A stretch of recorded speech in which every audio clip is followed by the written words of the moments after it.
Hey Leute, ich bin Alex und willkommen zurück auf meinem Channel. Heute habe ich mal wieder ein Storytime-Video vorbereitet.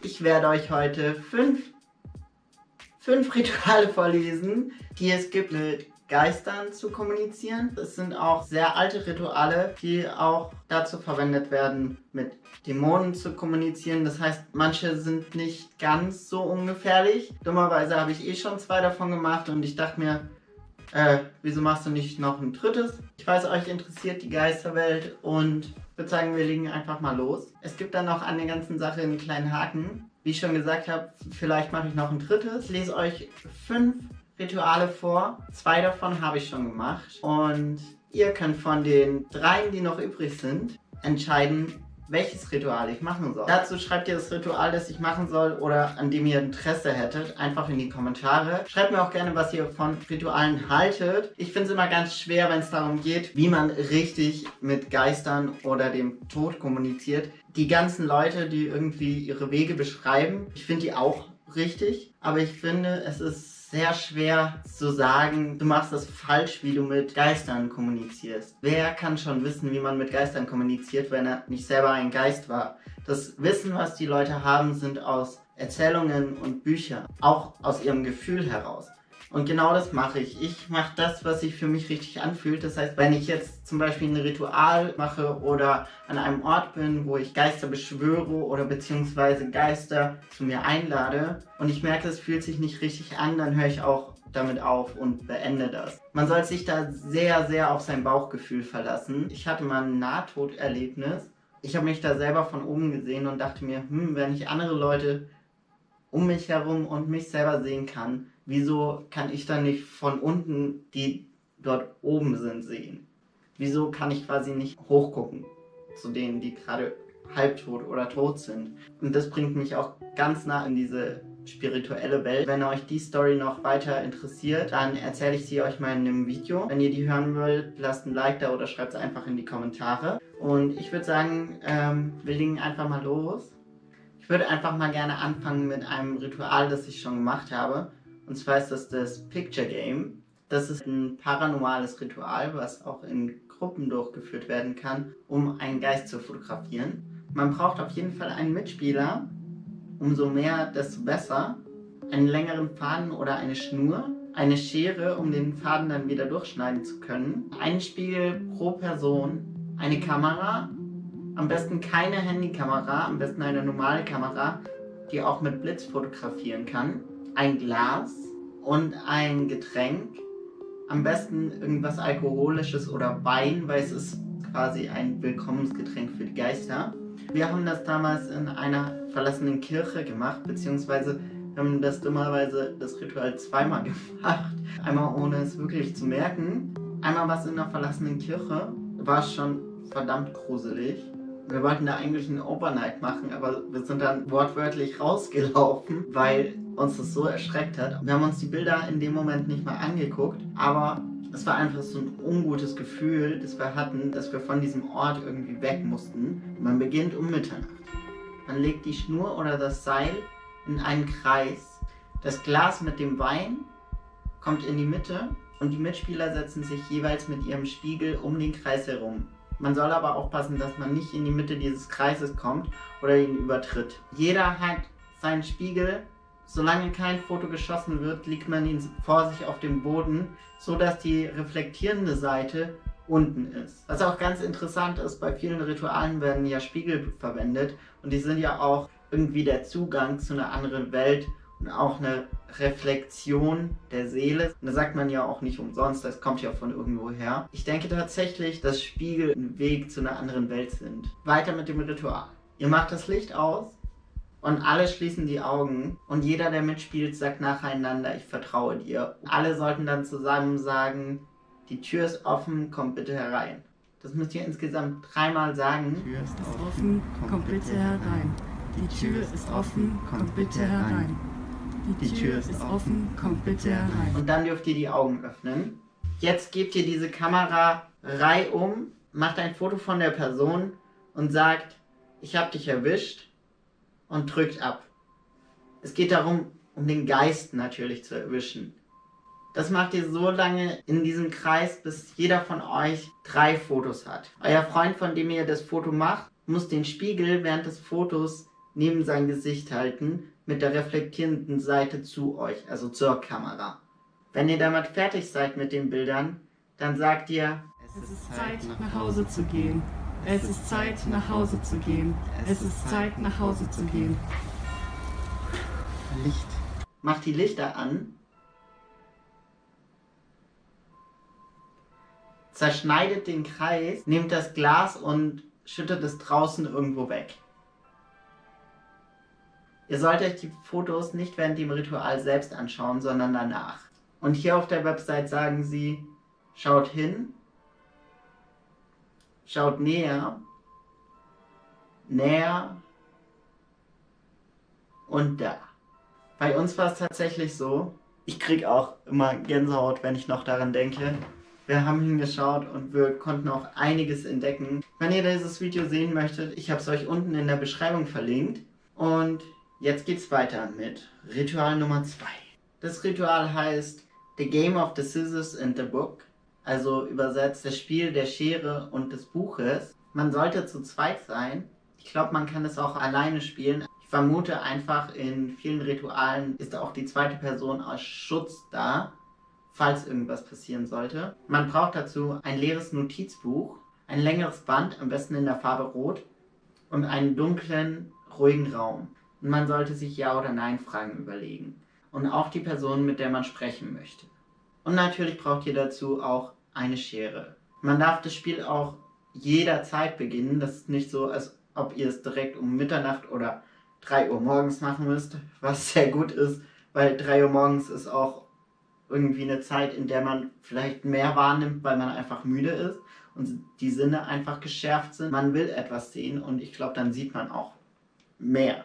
Man hat das offene Buch und klappt es da auf, wo ungefähr die Mitte ist. Man denkt an die Person, mit der man sprechen möchte, steckt die Schere in die Seiten und schließt das Buch, aber die Schere mit der spitzen Seite innen in das Buch hinein. Und dann nehmt ihr das Band und knotet die Schere so an das Buch, dass ihr an der Schere das komplette Buch halten könnt, so dass das Buch frei in der Luft schweben kann.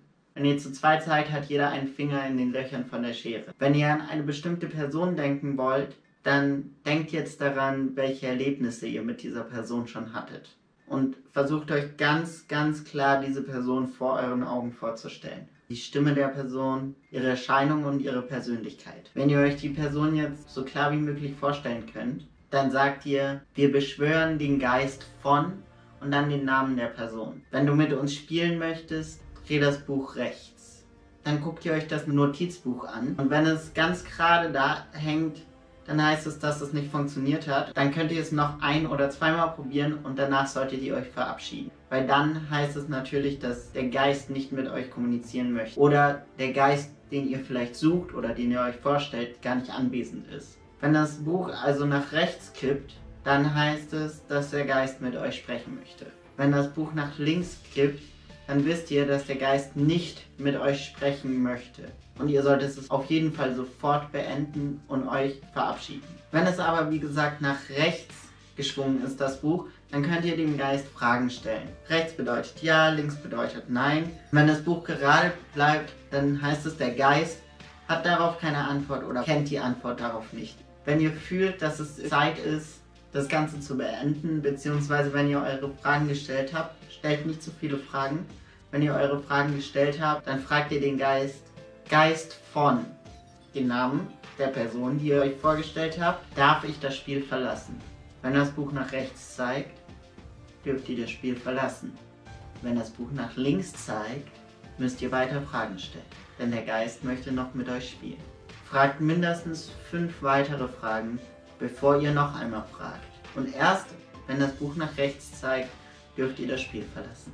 Hier steht noch: Wenn ihr nie eine Erlaubnis dafür bekommt, das Spiel zu verlassen, dann seid ihr vom Glück verlassen. Das war dieses Ritual. Was haltet ihr davon und wollt ihr, dass ich dieses Ritual gerne mache?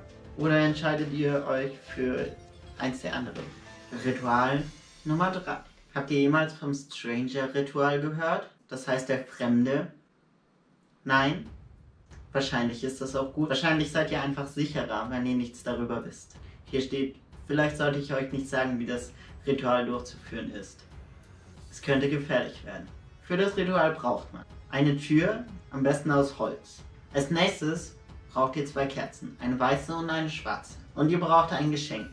Etwas, mit dem ihr keine Bindung habt, etwas, das ihr vielleicht sogar an dem Tag gekauft habt. Man braucht ein Stück Kreide und ein anderes Schreibgerät. Als letztes benötigt ihr ein Foto eines Menschen. Man muss es selbst geschossen haben. So aktueller das Foto ist, umso besser ist es.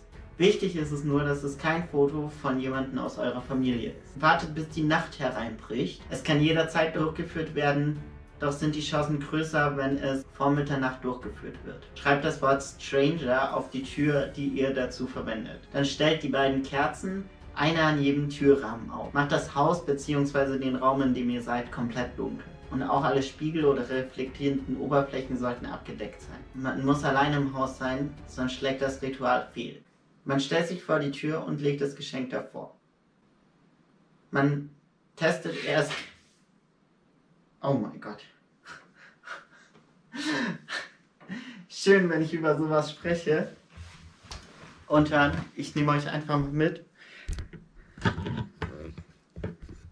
Ich weiß nicht, ob ihr das gehört habt, aber an meinem ist gerade eine Karte runtergefallen, die hier schon ewig hängt.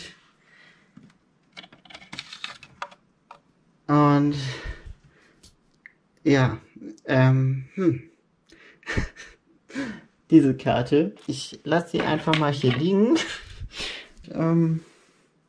Wir gehen wieder zum Filmen. Jetzt ist das hier natürlich überhaupt nicht gruselig oder so. Naja, ich würde sagen, wir machen einfach mal weiter, wie immer. Oder rennen weg.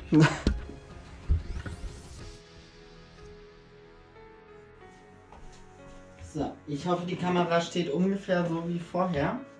Dass sowas aber auch immer passiert, wenn man irgendwas Gruseliges vorliest oder sich mit irgendwas Gruseligem beschäftigt. Wir waren bei, man stellt sich vor die Tür und legt das Geschenk ab. Und die Tür muss noch hier an dem Geschenk vorbeigehen können, also locker aufgehen können, ohne das Geschenk zu berühren. Das ist quasi eure sichere Zone. Ihr stellt euch also immer hinter das Geschenk. Ihr stellt sicher, dass die Tür geschlossen ist und klopft 3-mal. Nicht mehr und nicht weniger. Und dann wartet ihr. Falls ihr 3 Schläge von der anderen Seite hört, ist das Ritual erfolgreich und ihr könnt weitermachen. Öffnet die Tür einen Spalt. Nicht ganz, nur einen Spalt. Dreht euch um, das heißt mit dem Rücken zur Tür, was irgendwie extrem gruselig ist. Wenn ihr euch vorstellt, ihr steht in einem dunklen Raum und dreht den Rücken zur Tür und da soll quasi der Gast, der Fremde, hereinkommen. Und darauf warten, bis man hört, wie sich die Türe öffnet und ihr eine Präsenz von dem Fremden spüren könnt. Ihr sollt aber ruhig bleiben und euch auf gar keinen Fall umdrehen. Er ist nämlich ein Gast, der euch nicht schaden wird, wenn ihr euch an die Regeln haltet. Ihr dürft auf gar keinen Fall versuchen, einen Blick auf den Fremden zu erhaschen. Hier steht, dies ist wichtig, denn einige, die dies versucht haben, wurden blind oder vollkommen geisteskrank. Aber immer sprachen sie von einer Präsenz, die nie verschwindet. Wenn du nach dem Fremden suchst, wird dich der Fremde nie verlassen. Wenn der Fremde also das Geschenk akzeptiert und ihr alles richtig macht, wird er nach einem Namen fragen. Zieht nun das Foto an und sagt den Namen der Person, die sich darauf befindet. Warte, bis die Tür wieder ins Schloss fällt und du den Fremden nicht mehr spüren kannst. Wisch die Worte von der Tür und verbrennt das komplette Foto.